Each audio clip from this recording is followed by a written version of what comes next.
What's going on, ladies and gents? NoobSniper here. Ooh, that was crazy. Woo! Bringing you another episode of the Minecraft with, well, NoobSniper series. And last episode, if you missed it, will be in the top right. We killed the Wither, and we got the Wither, or excuse me, the Nether star. So that means it's time to make a beacon. Now, if you've never made a beacon before, well, neither have I. So let's go experiment. Obviously, I know how to make a beacon. I'm just saying I've never made one before, so this is going to be interesting. And I kind of already picked a spot that I'd like. This is a tunnel that I'll be using for another project in the future. Don't mind that. But right here, this little tall open area right here, this is where I'm going to put the first beacon. Note the word first. Reason being is I'm actually going to be having 4 beacons, one in each corner here. So this being the first one, second one over there, like in the distance, third one somewhere incorporated in that mountain, and then the fourth one over there. I want basically this whole base to be just full of beacon, good old beaconness. Hold on, we just got to make sure this spider is eradicated. So yeah, we're going to start off making the first beacon here. Now to make a beacon, very, very simple. All I do is grab 3 obsidian there, put the nether star in the middle, take 5 glass, and you got yourself a beacon. Fortunately, it's not very resource intensive. Sir, what are you looking at? Fortunately, it's not very resource intensive, which is good, considering getting the beacon itself is kind of tricky. If you don't know, the beacon itself needs to be powered up to actually have a positive effect here. So I'm going to try to find somewhere in the center here, yeah, something like this. We'll have to modify this mountain a bit. But basically, you want to go 4 up and then put your beacon down here.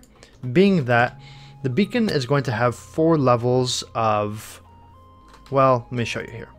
This is the primary power, the secondary power. You see how they kind of looks like tiers? That's exactly what it is. Every time you add a block of materials, it adds certain tiers to your power of the beacon. So what we need to do is we need to go and grab some blocks. Now, you probably saw in the interface there, you need gold, iron, emerald, and or diamond, any combination or variation of these. So I've been doing a whole bunch of mining and smelting. Make sure my furnaces are clear. Yeah, I've been doing a whole bunch of mining and smelting to get as much resources as possible. So I have here 18 gold, or sorry, 17, well, you'll see here in a second what I mean. I'll have 17 gold blocks, which will help. A full beacon where you have every single block material that you need is 164 blocks. That's a lot. If that was gold, that's a lot. You basically need a gold farm. In iron, you need basically an iron farm. Or you can just go mining, which is what I've been doing and I've been enjoying there. It is very, very, very resource intensive, but you get great rewards. It's worth it. That's what I'm trying to say. It's worth it. I could also do diamond blocks here. Like I can do like 2 diamond blocks, but it's fine. I'm just gonna do this. Put this in here. Save the diamond blocks. Now you do need extra ingots, additional ingots. So I would recommend if you need to keep a gold or iron block aside if you don't have spare ingots, because that's actually how you fuel. I say fuel, but it's more like activate the beacon. So what exactly do you need to do to get the beacon going? Now, if you've never had a beacon in Minecraft, it's super easy. Again, once you have the beacon, you basically got all the hard part done. And all you gotta do at this point is you need to wrap, well, let's see if I can get up here so I can show you. Once I give you some perspective, you'll know exactly what I mean here. You need to do something like this. Basically, you're trying to charge the beacon just like it shows in there, where you need to have tiers.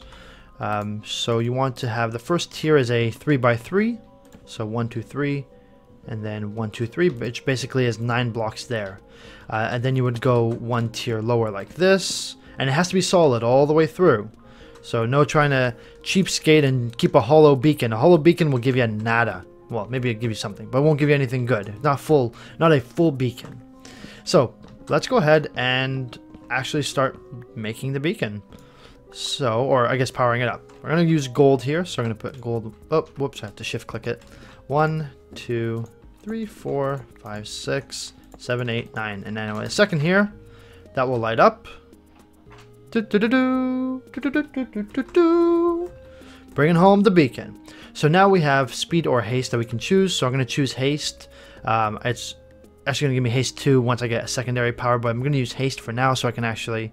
Oh, you know what? Maybe speed. Haste, speed. Let's use speed. Let's go zooming around. But you can see here it needs a fuel, so I'm going to go ahead and put an iron in there. And now we have speed 1 infinitely for a certain range. After that, it will... well, it won't last.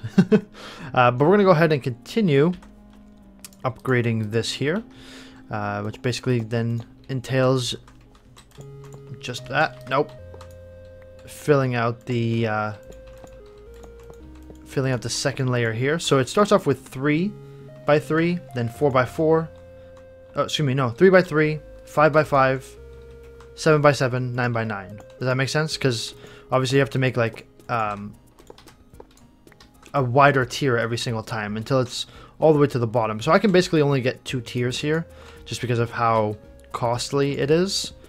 But that also allows me, once I have my second tier, allows me to have resistance or jump boost. Once you have your third tier, you can have strength boost. Once you have all 4 tiers, which is what I'll be working towards, you can actually have a couple of things. You can either have a bonus, like you can have speed 2, haste 2, jump boost 2, resistance 2, or strength 2. Or you could have speed 1 and regeneration.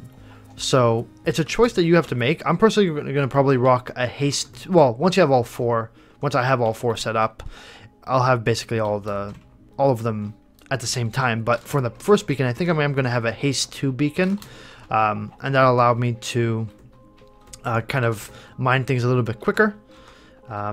For this beacon light, you can't have anything obstructing it. Like that will not allow the beacon to work.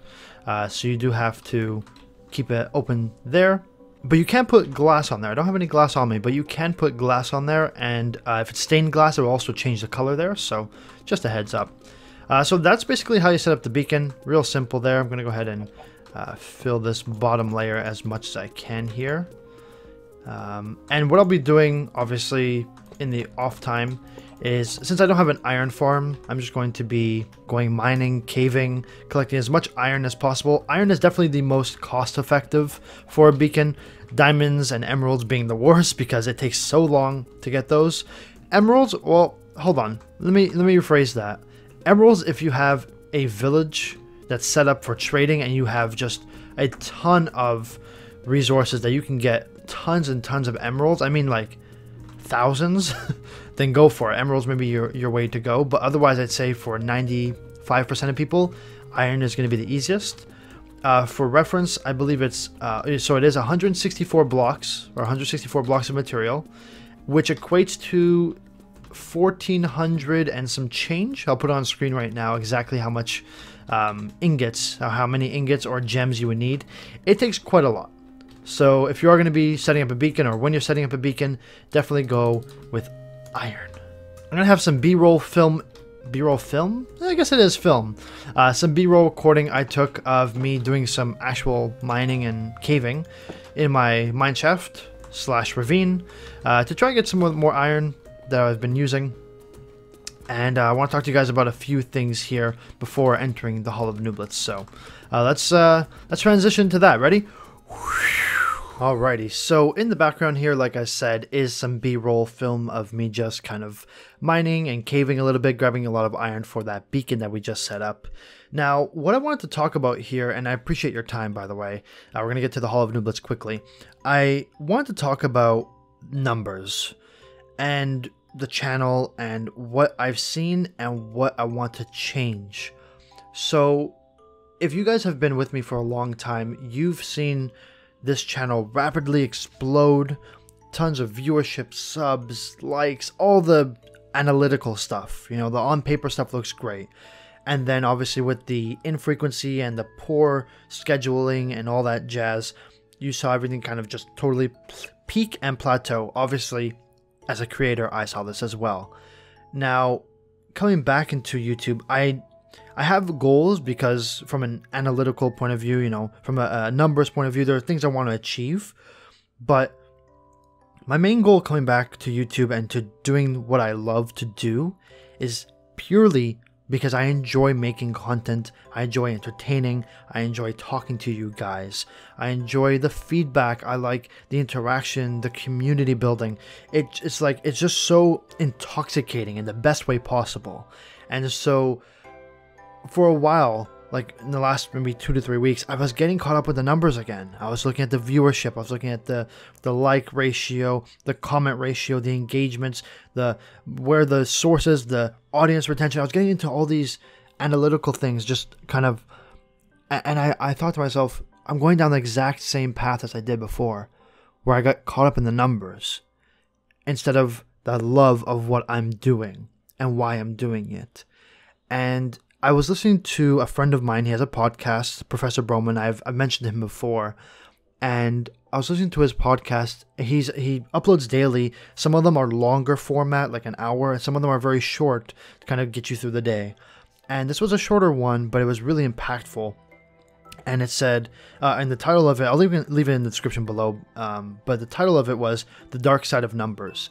And what it talked about was how if you have something established, but you leave it for a while, when you return to it, you have to act like nothing's there. You're starting from zero because all the traction that you may have gained or you may have had is essentially lost. Now, I know obviously that you're watching this video, you're most likely a old-time, viewer and follower of the channel, and I really appreciate, again, your time and support. But if you're a new viewer, you may be like, dude, this guy has like 26,000 subs, but like a couple hundred views. What the heck's going on? He does, like, his channel's dead. And that's what was impacting me. Like I was thinking of, I have all these subs, but I'm getting these numbers and it doesn't equate. And listening to that podcast, that 10-minute short, really opened my eyes again to realize, or I guess to kind of realize why I'm doing this. Why am I on YouTube? Why am I making content? Am I making it? I'm not making it for money. I'm not making it for views. And I'm not making it because I want to become big on YouTube. And that's when I kind of realized I do this because I like it. It's a genuine passion to entertain and to teach and to educate.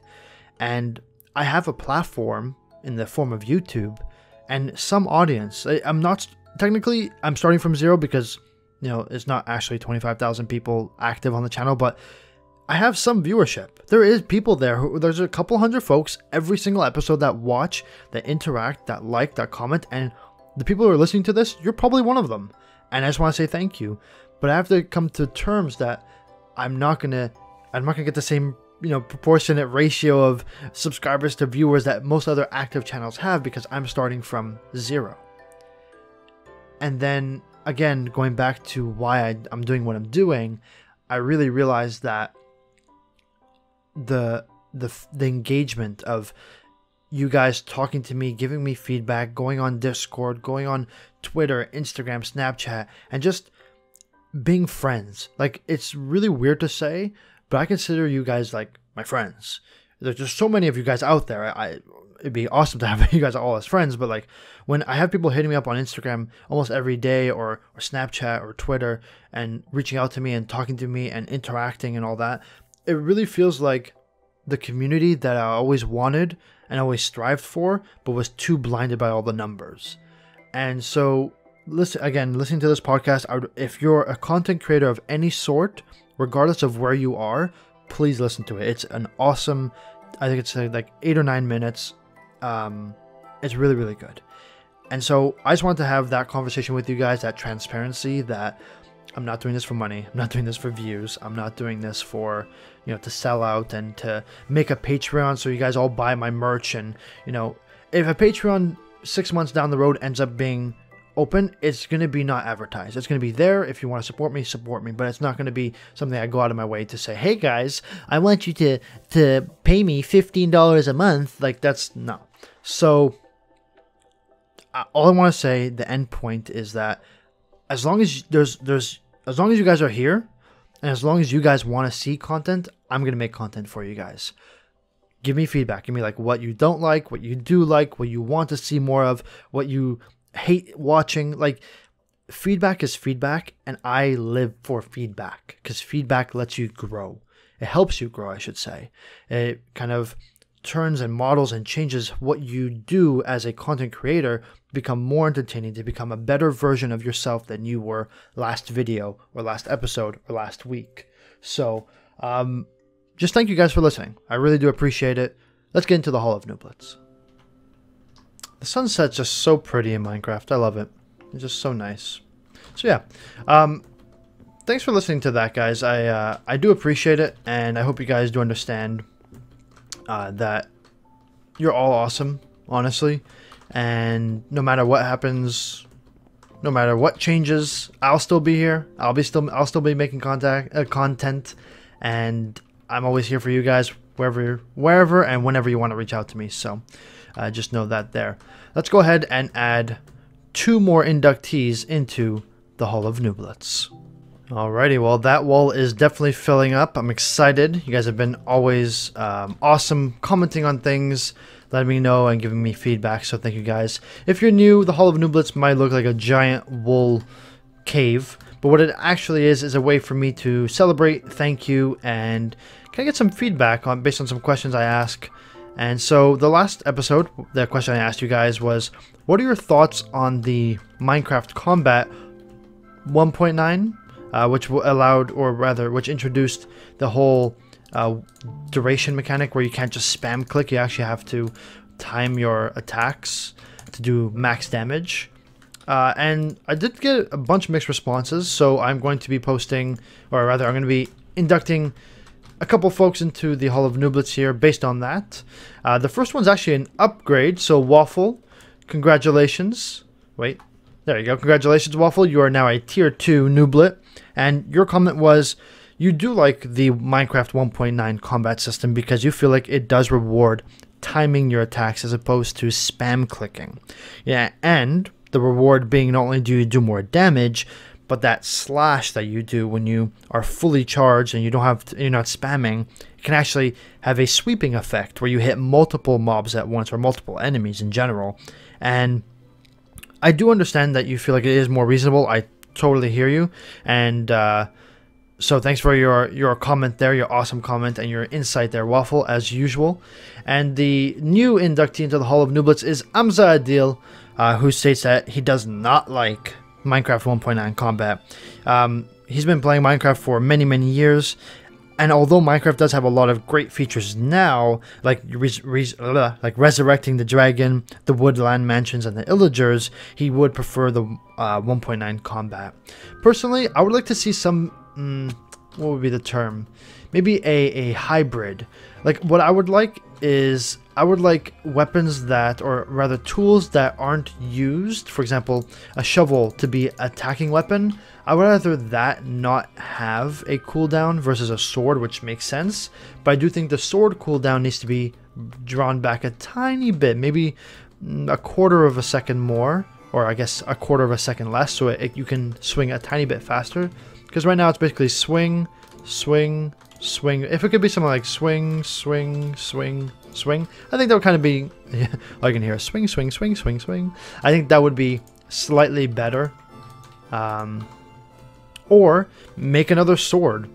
Like, why is there just a single, like, you know, why isn't, maybe this is a short sword and this is a fast, you know, attack, and then you have a broadsword that requires 2 hands, or a 2-handed weapon that has a much bigger charge up, a much bigger attack and a sweeping radius. Why don't you do something like that, right? Right, Mojang? Right, Mojang? Right? Yeah, yeah. All right. Guys, and to enter into the Hall of Nooblets to be inducted this week, the question is something I've been actually kind of debating how to ask you guys, only because I don't want to bias, and you'll understand in a second here. The question of this episode to get into the Hall of Nooblets, or to have a chance into, is what is your favorite social media platform and why? Now, this can range from anything: Snapchat, Instagram, Facebook, Tumblr, Twitter, Pinterest, literally anything that you like. Why? Where do you find your finger, if you're on mobile, where do you find your finger goes instantly to when you want to talk about something, or you want to check the news, or like, what is that go-to social media platform? And the reason I didn't ask on Twitter or I didn't ask on Instagram is because there's a bias. Obviously, the people that are there are already on that platform. So I wanted to ask you guys on a semi-neutral platform like YouTube, is where is your social media preference and why? So all you gotta do is just leave that in the comments below. If you did enjoy this video, I would appreciate if you hit that like button. And if you're new to the channel and want to watch more content and see how this beacon ordeal is going to roll out, then I would highly recommend that you subscribe as well. And aside from that, guys, I hope you enjoy. We got a lot of projects in the works. We have this top floor, which I'm probably going to be working on off screen a little bit to actually have a roof here. I'm going to be updating and upgrading this quite significantly, the actual home. And I'm going to be doing some interesting stuff here with the sheep. So keep an eye out on that. Hope you guys did enjoy. And I will catch you guys next time. Take care. Bye-bye.